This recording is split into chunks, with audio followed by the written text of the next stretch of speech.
Example. মূলতই রাসূল মানুষ কেন দেখেন আল্লাহর হাবিব মাওলা পাককে কেমন ইজ্জত দিতেন, আল্লাহ পাকের প্রতি কেমন বিনয়ী ছিলেন আমার মায়ার নবীজি। আল্লাহ রাব্বুল আলামিন যখন সব নবীগণকে মুজিজা দিলেন, ঈসা আলাইহিস সালামকে আল্লাহ পাক পিতাবিহীন মা মারিয়াম আলাইহিস সালামের ঔরসে দান করলেন, ঠিক কি না?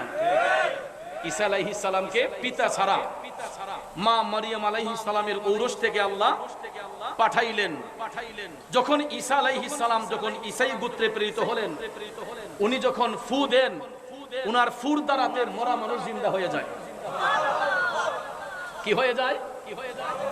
মরা মানুষ জিন্দা হয়ে যায়।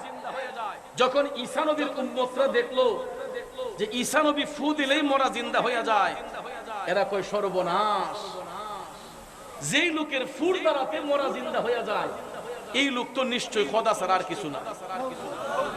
নাউজুবিল্লাহ বলবেন না? তারপরে এরা ধারণা করলো যদি খোদা নাবি হয় তাইলে খোদার ছেলে হইব। যেহেতু পিতাবিহীন মা মারিয়াম আলাইহিস সালামের ঔরসে আল্লাহ পাঠাইলেন, ঈসাই গোত্রের এরা ধারণা করলো যে যেই লোকের ফুর দ্বারাতে মরা জিন্দা হয়ে যায় উনি নিশ্চয়ই খোদা, খোদা যদি না হয় তাইলে খোদার ছেলে হবে। নাউজুবিল্লাহ কোন। এই ঈসাই গোত্রেররা, ঈসাইরা ঈসা নবীরে আল্লাহ রূপে মান্না তারা স্রষ্টাকে ভুলে ঈসা নবীরে তারা সিজদা দেওয়া শুরু করলো। নাউজুবিল্লাহ বলেন। তারই ধারাবাহিকতায় মূসা আলাইহিস সালামকে রব্বুল আলামিন মুজিজা দিলেন। ওনার হাত মোবারকের মধ্যে একটা লাঠি ছিল। এই লাঠি যখন তিনি মৃত ব্যক্তিকে স্পর্শ করতেন দেখা যেত মৃত জিন্দা হয়ে যায়। মূসা নবীর লাঠির আঘাতে কি হয়? মরা জিন্দা হয়ে যায়। কথা বুঝতেছেন? মূসা নবীর লাঠির আঘাতে মরা জিন্দা হয়ে যায়। মূসা নবীর উম্মতরা ধারণা করলো সর্বনাশ, যেই লোকের লাঠির আঘাতে মরা জিন্দা হয়ে যায় এই লোক নিশ্চয়ই খোদা ছাড়া আর কিছু না। নাউজুবিল্লাহ কোন রে? কথা বুঝতেছেন?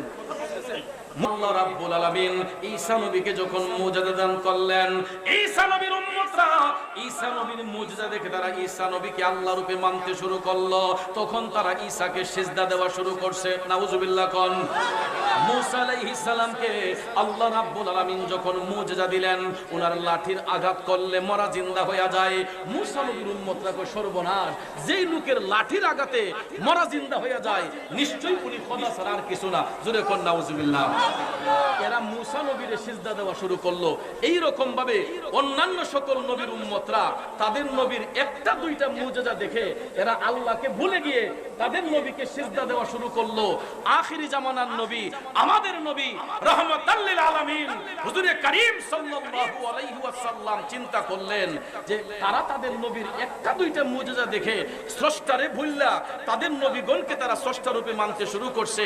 আর আল্লাহ রাব্বুল আলামিন শুধু আমি রাসূলের হাত মুবারকের মধ্যে যে মুজিজা দিয়েছেন, আমার উম্মতরা যদি আমার এত সংখ্যক মুজিজা দেখে তখন তো এরা স্রষ্টারে ভুলে আমি রাসূলকে সিজদা দেওয়া শুরু করবে। Audio Jungle.